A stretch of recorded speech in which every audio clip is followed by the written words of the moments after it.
સ્વાધ્યાય 8 દાખલા નંબર 10 આપણી પાસે આટલો ગણેલો દાખલો છે પેલા જુઓ તમને રકમ આપ્યું છે આવો દાખલો એક અગાઉ આવી ગયેલો છે પરવલય x² y અને રેખા y x+2 x અક્ષ વડે આવૃત પ્રદેશનું ક્ષેત્રફળ શોધો તમને એમ કીધું છે હવે જો અહીંયા પોઝિશન x² એટલે x અક્ષને સ્પર્શતો અને y ધન છે એટલે ઉપરની સાઈડ વક્ર ખુલશે y ધન છે એટલે ઉપરની સાઈડ વક્ર ખુલશે આ રીતે x અક્ષને સ્પર્શતો અને y ધન છે એટલે ઉપરની સાઈડ ખુલશે અને રેખા y x+2 તો રેખા અને વક્રનું છેદ બિંદુ તમારે મેળવી પછી તેમાં તમે રેખા દોરી શકો રેખા અને વક્રના છેદ બિંદુ મેળવી પછી તમે રેખા દોરી શકો તો અહીંયા મેં છેદ બિંદુ માટે શું કર્યું હતું કે x² y તમને રકમ આપ્યા છે અને y x+2 આપ્યા છે તો y ની કિંમત x+2 છે મેં અહીં મૂકી દીધી પછી બે પદ આ બાજુ પ્લસ છે આ સાઈડ આવે એટલે માઈનસ અવયવ કરી નાખ્યા 2 એકા 2 -2 અને +1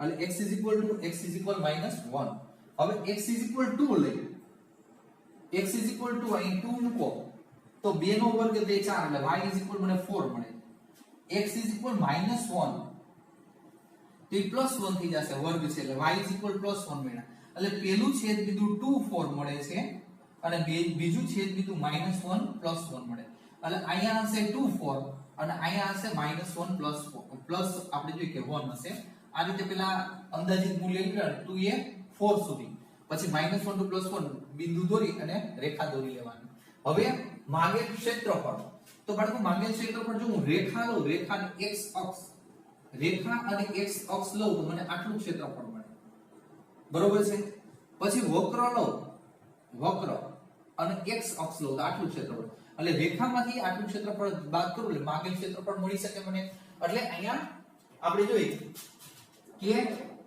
અહીંયા આપણે જોઈએ કે -1 to 2 છે -1 to 2 આ 2 બરોબર છે હવે આ y1 y2 dx y1 y2 આ રેખા છે એને y1 કહી અને આ છે y2 વક્ર છે તો બાળકો અહીંયા તમે જોઈ શકો y1 રેખા y1 y2 dx y1 રેખા x+2 છે અને માઈનસ વક્ર એટલે y2 x2 એટલે મેં x2 લઈ લીધા y2 હવે સમકલન તો ઈઝી છે x2/2 2x માઈનસ ના માઈનસ x3/3 અને -1 to 2 એની લિમિટ છે હવે કિંમત મૂકીએ 2 તો બાળકો 2 આપણે લિમિટ મૂકશું એટલે અહીં 4 થશે 4 ના છેદમાં 2 એટલે 2 બરોબર અહીંયા 2 2 4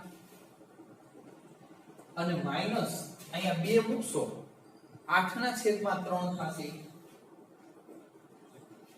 -1 તો +1 થઈ જશે એટલે કે 1/2 અહીંયા -1 મૂકશો એટલે -2 અને અહીંયા માઈનસ મૂકશો એટલે એકી ઘાત છે માઈનસ ના માઈનસ આગળ માઈનસ છે માઈનસ +1/3 અહીંયા 6 8/3 બાળકો અહીંયા લસા લઈએ 6 લસા તો 2 3 6 2 12 અને 3 2 છે અહીંયા 6 તેરી 18 18 8 એટલે 10 10 ના છેદમાં 3 6 3 18 18 8 એટલે 10 10 ના છેદમાં 3 અને અહીંયા બાળકો આપણે જોઈએ કે 3 ને 2 5 -12 એટલે અહીંયા આવશે -7 ના છેદમાં 6 તો 10 ના છેદમાં 3 માઈનસ માઈનસ પ્લસ 7 ના છેદમાં 6 ફરી પાછા આપણે 6 લસા લઈએ તો અહીંયા 3 2 6 10 દુ 20 અને 6 ગયા 6 6 ઉડી જાય એટલે 7 તો અહીંયા 27/6 હવે 3 છેદ ઉડે 3 9 અને 3 2 6 આપણે જોઈએ કે હવે આગળ વધશે ચોરસ એકમો બરોબર આન્સર જોઈ લઈએ 9/2 ચોરસ એકમ રેડી દાખલાને 2 3 વખત સમજી લેવાનો અગાઉ દાખલો આવી ગયેલો છે આવો એના પછી જોઈએ 11મો દાખલો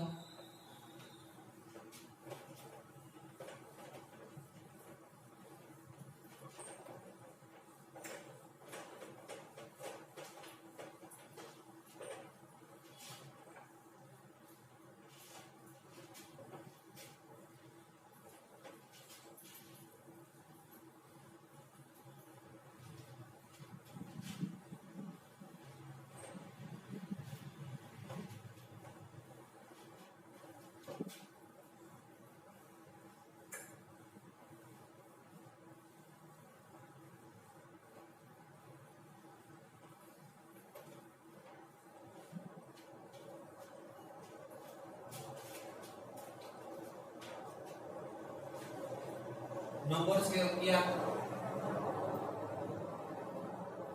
સંકલનના ઉપયોગથી mod x mod y 1 વડે આવૃત પ્રદેશનું ક્ષેત્રફળ શોધો. વડે આવૃત પ્રદેશનું ક્ષેત્રફળ શોધો. છોકરા mod x ને mod y છે. હવે તમે mod દૂર કરશો એટલે પ્લસ ઓર માઈનસ x અહીં પ્લસ ઓર માઈનસ y 1 આવું થાય. આના સમીકરણ છૂટા પાડો તો એકવાર હું બે પ્લસ લઉં એટલે પહેલું સમીકરણ x y 1 બરોબર છે. પછી એકવાર x ને માઈનસ લઉં અને y ને પ્લસ તો આવું સમીકરણ.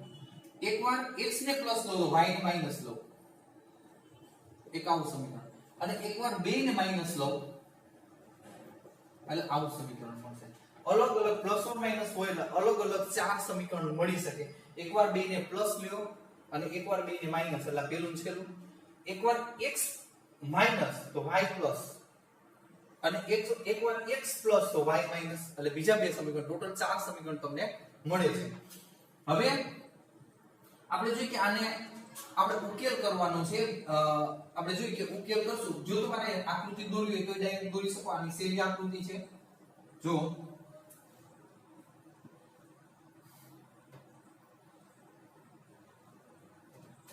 હવે આને આપણે એમ કહીએ કે બિંદુ જોતું હોય તો આપણે એમ કહી શકીએ જો કોષ્ટક બનાવો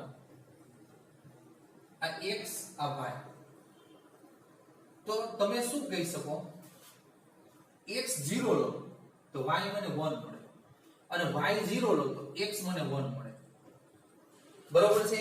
એટલે આપણે જોઈએ કે આનું બિંદુ મારે જોતું હોય તો બિંદુ આપણને શું મળી શકે આ બિંદુ. બરોબર છે. એક બિંદુ મને 0 1 મળે. બરોબર. જો છોકરો અહીંયા આપણે દર્શાવીએ અહીંયા આ 1 આ 2 આ 1 2 એક કામ કરીએ 1 જ દર્શાવીએ. આ 1 1 આ -1 અને આ -1. હવે 0 એ 1 અને 1 એ 0 એટલે આપણે એમ કહી શકીએ આ રેખા રેડી. ઈ રેખા કઈ તો x y 1 વાળી રેખા. પછી આ જ પોઝિશનમાં આપણે એમ કહી કે એક બીજું કોષ્ટક લ્યો આ xy અહીંયા હું x0 લો x0 y મને 1 મળે. y0 લો y ને 0 લીધો તો આ માઈનસ સામે વહી જશે x -1 મળશે. તો જો આને દર્શાવો અહીંયા હું કહું કે 0 to 1 0 to આપણે જે કે આ 0 0 to 1 એટલે આ જ આવશે એક બિંદુ અને -1 to 0 એટલે આ આવશે -1 to 0 એટલે આમાંથી પસાર થતી રેખા કઈ છે -x y 1. હવે આપણે જોઈએ કે અહીંયા એના પછી આ ત્રીજું કોષ્ટક હું અહીંયા દર્શાવું છું 2. હવે અહીંયા આપણે એમ કહીએ કે x y તો x0 y છે એ -1 કે માઈનસ સામે લઈ જાય અને y0 તો x + 1 મળશે. તો પોઝિશન જો 0 to -1 0 to -1 0 to -1 એટલે અહીંયા આવશે 0 to -1 1 to 0 1 to 0 અહીંયા જ આવશે. એટલે આ ત્રીજી રેખા કઈ છે x y 1. હવે લાસ્ટ આપણે સોલ્વ કરવાની છે. હવે એમાં જુઓ xy x0 આ 0 તો માઈનસ સામે -1 y0 લો બરોબર છે આ 0 તો -1 સામેની બાજુ x -1 તો તમે એમ કહી શકો 0 to -1 આપણે એમ કહીએ 0 to -1 0 to -1 અને -1 to 0 એટલે અહીંયા આવશે. એટલે આ ચોથી રેખા થઈ. બરોબર. કઈ રેખા છે તમે જોઈ શકો કઈ રેખા છે -x y 1. આપણે સોલ્વ કરી અને ડાયરેક્ટ તમારે મૂકવી કે જો આ બે એમ પ્લસ અહીંયા આવશે -x અને +y, તો -x હોય એ અહીંયા હોય, +y ઉપર હોય, આ x, પછી x પ્લસ એટલે અહીંયા હોય, y માઈનસ તો નીચે હોય, બરોબર છે. પછી આપણે જોઈએ કે 2 માઈનસ હોય, 2 માઈનસ x માઈનસ આ બાજુ y માઈનસ આ બાજુ આ થાય, ડાયરેક્ટ મૂક્યો હોય તો ઠીક છે. હવે આપણે આ જે ક્ષેત્રફળ મળશે એ ચારે આમ જો સરખું ચોરસ થશે, ચોરસ તમે એકનું ક્ષેત્રફળ મેળવો અને એને 4 વડે ગુણી નાખો એટલે ભાગે ક્ષેત્રફળ થઈ જાય. તો આપણે એમ કહી શકાય કે અહીંયા આપણે એમ કહી કે આ લખવું હોય તો a b આ c અને d, આપણે જોઈએ કે અહીં abcd ચતુષ્કોણ abcd ચોરસ છે. હવે ચોરસ હોવાથી ભાગ્ય ક્ષેત્રફળ 4 ગુણ્યા તમે એમ કહી શકો AOD નું ક્ષેત્રફળ, ત્રિકોણ AOD નું ક્ષેત્રફળ. તો આ 4 નું ઇન્ટિગ્રેશન, અહીંયા હું dx લઉં છું, dx તો અહીંયા y લેવું પડે, તો અહીંયા આપણે જે ઇન્ટિગ્રેશન y dx અને પાછો 0 to 1 સીમા, 0 to 1 સીમા, આ 0 to 1 સીમા છે. હવે તમે વિચારી શકો અહીંયા મેં આપણે જોઈએ કે આ રેખા લીધી છે એમાં y ને સૂત્રનો પ્રકાર બનાવો, y ને બરોબર છે x સામેની બાજુ અને y 1 - x આવું થાય, y 1 - x.